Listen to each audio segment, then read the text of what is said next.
नमस्कार दोस्तों, स्वागत है आप लोगों का चैनल पे। मेरा नाम है अंशुमन, आप देख रहे हैं एस्ट्रो अंशुमन झा। तो आज के इस वीडियो के अंदर हम लोग बात करने वाले हैं कि किस हिसाब से जो हमारे तुला लग्न के जातक हैं, जिनको हम लोग लिब्रा एसेंडेंट कहते हैं, उनके लिए जुलाई का महीना कैसे रहने वाला है, उन पे हम लोग बात करने वाले हैं। और आज की जो चर्चा होगी वो सभी प्लैनेट्स पे आधारित होगी। तो पूरा वीडियो को अंत तक जरूर देखें, और वीडियो अगर आप लोगों को अच्छी लगे तो वीडियो को लाइक जरूर करें, क्योंकि मैं देखता हूँ कि लोग वीडियोस देखते तो हैं बट लाइक थोड़ा सा कम करते हैं। अगर दी हुई जानकारी अच्छी लगे तो वीडियो को लाइक करना बिल्कुल ना भूलें। तो चलिए, तो सबसे पहली चीज़ हम लोग देखते हैं कि जो हमारा लग्नेश है, क्योंकि जब हम लोग कुंडली का विवेचन शुरू करते हैं तो सबसे पहले हमें अपना लग्न और लग्नेश को देखना चाहिए। तो फिलहाल जो आपका लग्नेश है वो आपके अष्टम भाव में जाके बैठा हुआ है। अब मजे की बात यह है कि वो अष्टम भाव में जाके बैठा हुआ है, लेकिन वो बैठा अपनी राशि में ही है। तो अगर हम लोग तुला लग्न की बात करते हैं तो उनके जो लॉर्ड बनते हैं वो बनते हैं वीनस, जिनको हम लोग शुक्र ग्रह कहते हैं। अब है कि वीनस की ही दो राशियां होती है, जहाँ पे लिब्रा भी उनकी राशि है, टॉरस भी उनकी राशि है। तो अब क्योंकि वो जाके अपनी ही राशि में बैठे हैं तो उससे उनको थोड़ा सा बल तो मिलता है, लेकिन अष्टम भाव कहीं ना कहीं अच्छा नहीं माना जाता है। तो अगर आपका लग्नेश अष्टम भाव में गया है तो वो अपने साथ एक दो दुविधाएं तो लेके ही आएगा, जिसमें से एक हो सकता है कि आपका स्वास्थ्य जुलाई के महीने में थोड़ा सा गड़बड़ हो सकता है। अचानक से आपको ऐसी कोई छोटी मोटी बीमारी हो सकती है जो आपको थोड़ा सा परेशान करे, है ना। ऐसी चीज़ यहाँ पे हो सकती है। उसके अलावा आपको कोई ऐसी बीमारी भी हो सकती है जो थोड़ा सा डायग्नोस होने में डिफ़िकल्ट हो। तो अगर आप ऑलरेडी किसी ऐसे बीमारी से जूझ रहे हैं, जैसे थायराइड वगैरह हो गया, तो वहाँ पे आप अपना थोड़ा सा ध्यान रखें, क्योंकि वैसी चीज़ें डायग्नोस होने में थोड़ी सी दिक्कत आती है। तो ऐसी एक दुविधा आपको यहाँ पे हो सकती है। उसके बाद लग्नेश क्योंकि अष्टम में आया है तो अपने साथ कुछ अच्छी चीज़ें भी लेके आता है। अष्टम भाव वैसे तो काफ़ी लोग बुरा मानते हैं, लेकिन उसमें दो तीन तो भाई अच्छी चीज़ें होती हैं। हर भाव के अंदर कुछ अच्छा कुछ बुरा तो होता ही है। तो अष्टम भाव में अच्छा क्या मिलेगा आपको कि सबसे पहले अगर इनहेरिटेंस से आपको कुछ मिलना है तो वहाँ पे आपको जुलाई के महीने में कुछ ना कुछ मिलता हुआ नजर आ रहा है। अब इस इनहेरिटेंस में आपको हो सकता है कि प्रॉपर्टी मिले। अब क्योंकि शुक्र धन के कारक हैं तो हो सकता है कि आपको सीधा ही धन मिले। किसी भी प्रकार से आपको लक्ष्मी का यहाँ पे जो है वो इनकमिंग आते हुए दिख रही है। दूसरा, अगर आप किसी भी प्रकार से इंश्योरेंस से आपको अभी कुछ पैसे मिलने हैं तो उसका चांस है कि इस महीने में आपकी बात थोड़ी सी बन जाए। अगर आपकी दशा अंतरदशा अच्छी चल रही होगी तो जुलाई का जो ये पीरियड है उस पीरियड के अंदर आपको ऐसा कुछ देखने को मिलेगा। उसके अलावा जो तीसरी चीज़ है वो है कि वो लोग जो गुप्त विज्ञान के अंदर काम करते हैं, चाहे वो ऑकल्ट हो गया, चाहे वो रिसर्च हो गया, चाहे वो सर्जरी हो, जो सर्जन्स होते हैं, सीए हो गए, ऑडिटर्स हो गए, बायोमेडिकल फील्ड में जो है, साइकोलॉजी फील्ड में जो है, उनके लिए अभी ये पीरियड जुलाई का महीना अच्छा जाने वाला है।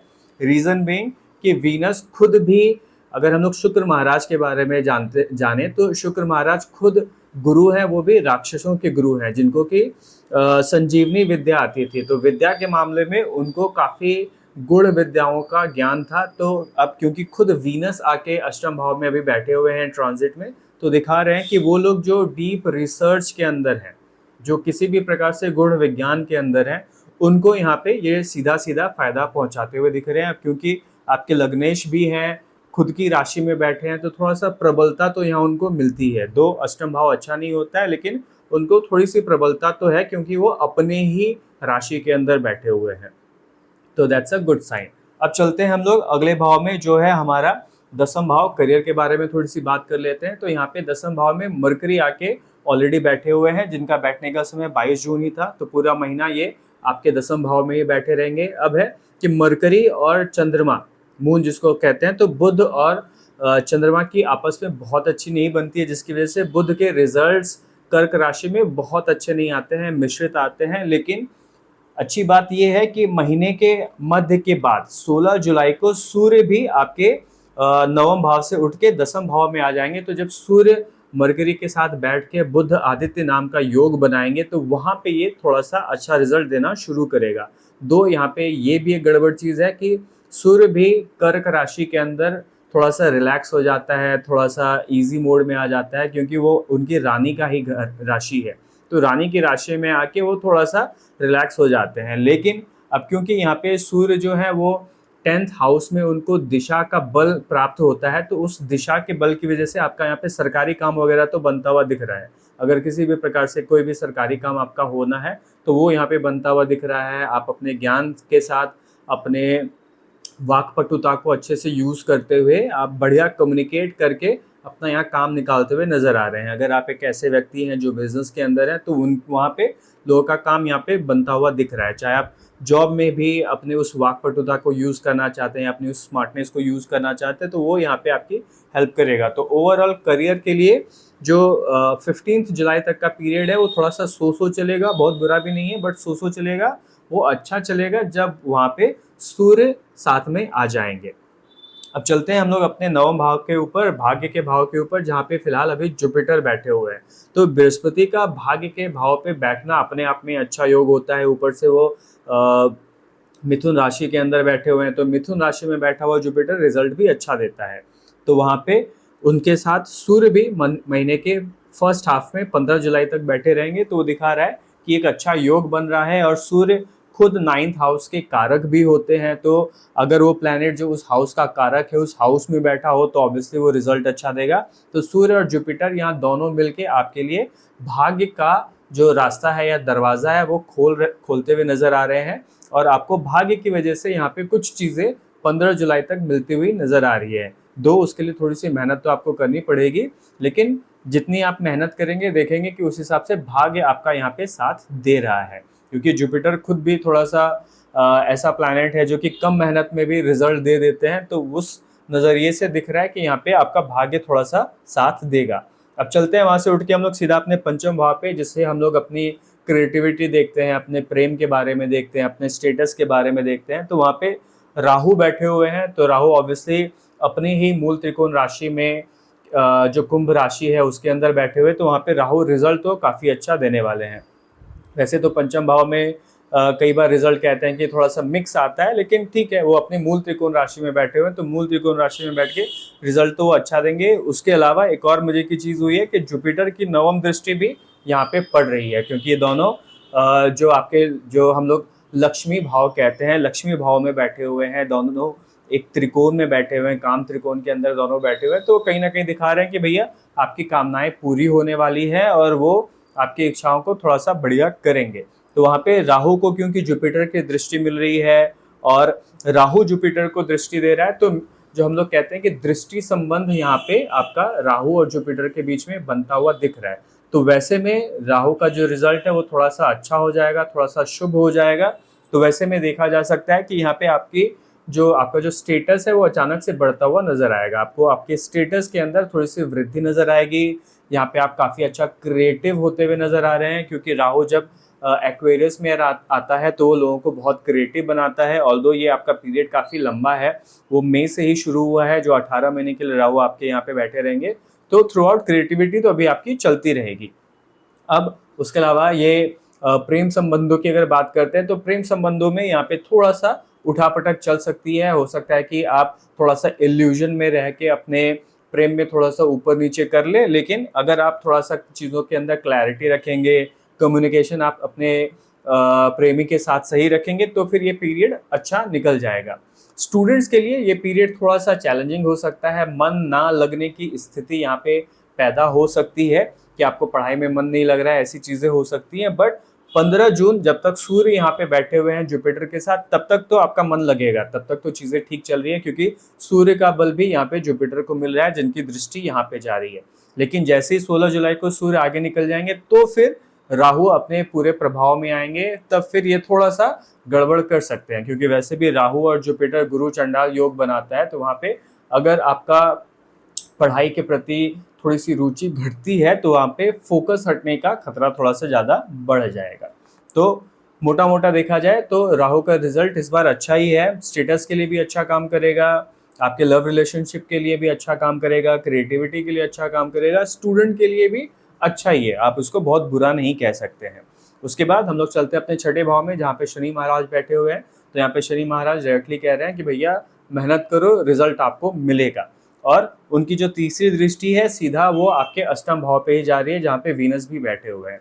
तो क्योंकि ये मेहनत भी कह रहे हैं कि ओके आप मेहनत करो, आपको रिजल्ट मिलेगा, उसके अलावा उनकी जो दृष्टि है वो वीनस के ऊपर जा रही है, तो कहीं ना कहीं वो वीनस की ऊर्जा या वीनस की एनर्जी आपको यहाँ पे प्रभावित करेगी। तो अचानक से आपके जॉब के अंदर आपको बढ़िया कुछ रिजल्ट मिल सकता है अगर आप सही तरीके से मेहनत करेंगे।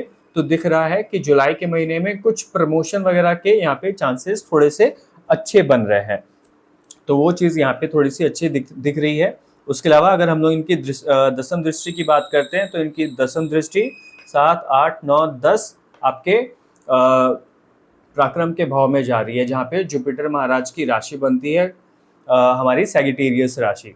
तो क्योंकि अब सैगिटेरियस या थर्ड हाउस में इनकी दृष्टि पड़ रही है, तो कहीं ना कहीं वो कह रहा है कि पराक्रम तो आपका यहाँ पे बढ़ता हुआ नजर आ रहा है। तो मेहनत करते हुए आप नजर आ रहे हैं, मेहनत आप बढ़िया करेंगे, आपको रिजल्ट यहाँ पे अच्छा मिलेगा। और शनि महाराज खुद जब छठे भाव में आते हैं, क्योंकि वो मेहनत के ही कारक है, कर्म कारक हैं, और वो खुद जॉब के हाउस में आए हैं, और ये जो हाउस है वो मंगल का हाउस है, तो कहीं ना कहीं मंगल और शनि की चलती भी अच्छी है, अच्छी बनती है। तो वहाँ पे सैटर्न बढ़िया रिजल्ट यहाँ पे आपको देते हुए नजर आ रहे हैं।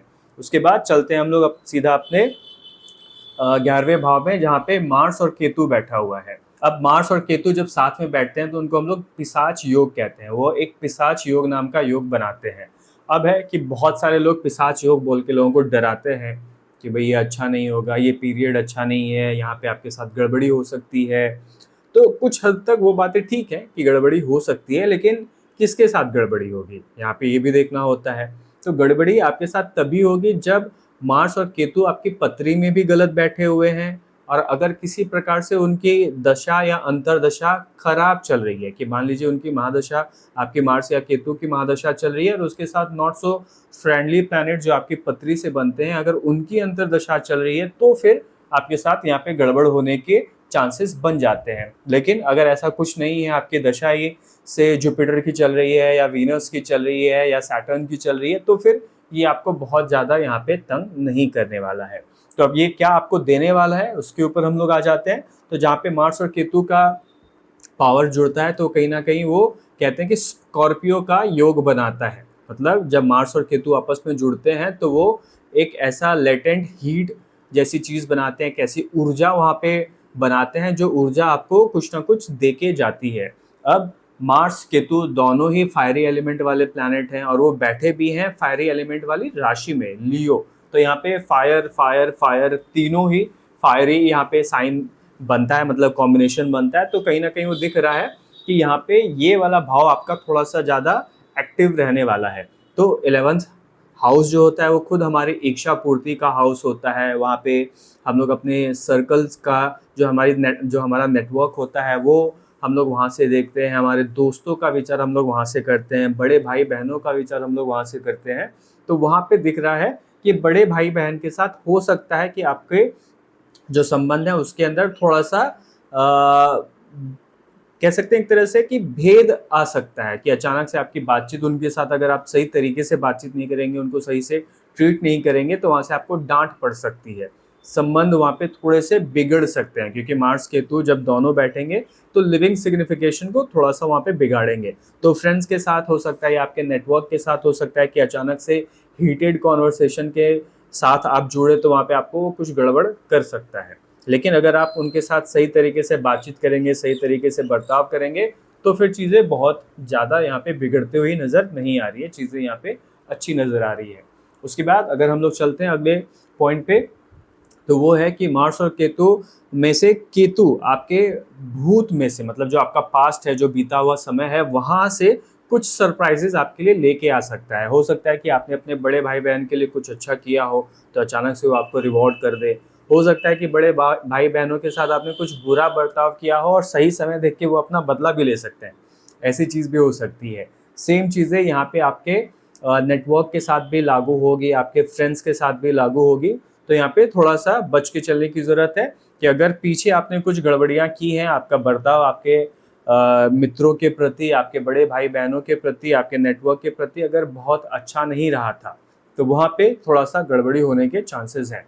अदरवाइज ये बढ़िया है, आपकी इच्छा पूर्ति कराएंगे। मार्स केतु दोनों ही मिलके आपके लगभग हर प्रकार की इच्छा को पूरा करेंगे। खाली ये है कि केतु कहीं ना कहीं कहता है कि जब आप किसी इच्छा के बारे में बिल्कुल छोड़ देते हैं, उसको भूल जाते हैं, तब वो आपकी इच्छाओं को पूरा कराते हैं। तो अगर आप किसी चीज़ के बारे में सोचते हो कि ऐसी मेरी इच्छा है जो पूरी हो जाए, तो आप एक बार उस इच्छा के बारे में सोचिए और फिर उसको अपने दिमाग से निकाल दीजिए। अपने आप वो आपके पास आ जाएगा। अगर आप सोचेंगे कि नहीं मेरी ये इच्छा पूरी होनी चाहिए, तो फिर केतु वहाँ पे आपको डिस्टर्ब कर सकता है, थोड़ा सा डिसअपॉइंटमेंट दे सकता है। तो यहाँ पे की है कि अगर आपकी कोई इच्छा है तो उसको आप मैनिफेस्ट कीजिए, उसके बारे में सोचिए, लेकिन एक बार सोच के फिर उसको छोड़ दीजिए, फिर आप अपने काम में लग जाइए। जब आप अपने काम में लगिएगा तो अपने आप देखेंगे कि वहाँ पे आपकी वो इच्छा पूर्ति हो गई। और क्योंकि लग्नेश भी अभी आपके अष्टम में है, तो विचित्र तरीके से आपके साथ सडनली यहाँ पे इस महीने चीजें होती हुई नजर आएंगी। तो सडनली आपकी कोई इच्छा यहाँ पे पूरी होती हुई नजर आ जाएगी। अब चलते हैं मार्स और केतु की दृष्टि के ऊपर। तो मार्स का जो चतुर्थ दृष्टि है वो आपके दूसरे भाव में बन रहा है, जहाँ पे मार्स की खुद की राशि वृश्चिक राशि बनती है, स्कॉर्पियो बनती है। क्योंकि मार्स और केतु दोनों का कॉम्बिनेशन भी सेम वृश्चिक या स्कॉर्पियो कॉम्बिनेशन बनता है, तो अपने आप में दिखा रहा है कि सेकंड हाउस के अंदर बढ़िया आपको यहाँ पे रिजल्ट मिलने वाला है। हाँ, परिवारजनों के साथ हो सकता है कि बातचीत में थोड़ी सी बिगड़ता हुआ यहाँ पे दिखे, कि अचानक से आप अपनी बातचीत की वजह से लड़ाई कर बैठे, अपने ओपिनियन की वजह से हो सकता है कि आप यहाँ पे लड़ाई कर बैठे। बट उसके अलावा अगर हम लोग धन धान्य की बात करते हैं तो यहाँ पे आपकी सेविंग्स होती हुई नजर आ रही है, आप यहाँ पे काम अच्छे से करते हुए नजर आ रहे हैं, आपको यहाँ पे भोजन जो है गर्मा गर्म स्पाइसी भोजन मिलता हुआ नजर आ रहा है। तो वो सारी चीजें तो यहाँ पे हो रही है, वो सारी चीजें ठीक है। खाली गड़बड़ एक जगह है कि भाई थोड़ा सा आप अपने बातचीत को थोड़ा सा कंट्रोल करके रखें, अच्छे से बात करें। अगर दिमाग के अंदर थोड़ा सा ज़्यादा गुस्सा आता है, थोड़ा सा ज़्यादा आपको दिख रहा है कि मेरा दिमाग अच्छी सही जगह पे नहीं रह रहा है, थोड़ा सा ज़्यादा डिसफोकस हो रहा है या फोकस से बाहर जा रहा है, तो वहाँ पे आप गणेश जी की आराधना कर सकते हैं। बैठ के थोड़ी देर मेडिटेट कीजिए, तो उससे आपका गुस्सा धीरे धीरे थोड़ा सा शांत होगा। तो वो आपके लिए एक रेमेडी बनती है इस महीने कि भाई आपको गणेश जी की आराधना करनी है और बैठ के मेडिटेट जरूर करना है। जितना आप दिमाग को ठंडा करेंगे, काम करेंगे, आपका महीना उतना अच्छा निकलने वाला है। उसके बाद जब हम लोग मार्स के अष्टम दृष्टि की बात करते हैं, तो अष्टम दृष्टि पड़ रही है आपके 6th हाउस के अंदर। तो 6th हाउस खुद मार्स का अपना हाउस होता है, मार्स कारक होता है 6th हाउस का। तो जब मार्स की दृष्टि आपके 6th हाउस पे पड़ेगी, जहाँ पे सैटर्न भी बैठे हुए हैं, केतु के साथ उनकी दृष्टि पड़ रही है, तो यहाँ पे सैटर्न केतु जैसा एक योग बन रहा है अलॉन्ग विथ मार्स। तो ये काफी अच्छा योग होता है उन लोगों के लिए जो एक ऐसे टेक्निकल जॉब के अंदर है जहाँ पे वो अपने काम को बहुत ज्यादा लोगों के साथ समझा नहीं पाते हैं, जैसे आईटी टाइप का जॉब हो गया या ऐसा टेक्निकल जॉब जो बहुत आम नहीं है, जो थोड़ा सा कॉम्प्लेक्स है। तो वैसे लोगों के लिए जुलाई का महीना अच्छा निकलने वाला है। वैसे लोग काफी मेहनत करते हुए नजर आ रहे हैं और उस मेहनत के लिए उनको रिवॉर्ड मिलता हुआ भी नजर आ रहा है। तो कहीं ना कहीं वैसे लोग जो थोड़ा सा टेक्निकल फील्ड में है, डॉक्टरी फील्ड के अंदर हैं, उसके अलावा अगर आप सीए का भी काम कर रहे हैं, अगर आप एनजीओ से जुड़ा हुआ काम कर रहे हैं, एनजीओ में भी ऐसा एनजीओ जो बर्ड्स या एनिमल्स के ऊपर फोकस करके रखा हुआ है, वैसे एनजीओ के साथ आप जुड़े हुए हैं, तो वहाँ पे आपके साथ थोड़ा सा ज़्यादा बढ़िया यहाँ पे रिजल्ट मिलता हुआ नजर आ रहा है। उसके अलावा वैसे लोग भी जो थोड़ा सा एक ऐसे एनजीओ के साथ काम कर रहे हैं जो अर्बन प्लानिंग के ऊपर है या जो डिजास्टर मैनेजमेंट के ऊपर काम करता है, तो उनके लिए भी यहाँ पे रिजल्ट थोड़े से अच्छे दिख रहे हैं कि आप बढ़िया काम करोगे, काम के लिए आपको अप्रिशिएट किया जाएगा। तो मिला जुला के देखा जाए तो महीना ठीक है। खाली ये एक जगह है कि आपकी वाणी आपको थोड़ी सी अच्छी रखनी है, वाणी के अंदर आपको ज़्यादा गुस्सा नहीं लेके आना है, दिमाग थोड़ा सा ठंडा रखना है। उसके अलावा महीना मोटा मोटा ठीक ही दिख रहा है। तो उम्मीद करते हैं कि आपको आज की जो वीडियो है वो अच्छी लगी होगी। अगर वीडियो आपको अच्छी लगी हो, दी हुई जानकारी आपको अच्छी लगी हो, तो वीडियो को लाइक जरूर करें। ऐसी ही जानकारी के साथ जुड़े रहने के लिए चैनल को सब्सक्राइब जरूर करें। आज के वीडियो में इतना ही, मुलाकात होती है आपसे नेक्स्ट वीडियो में। ओम नमः शिवाय।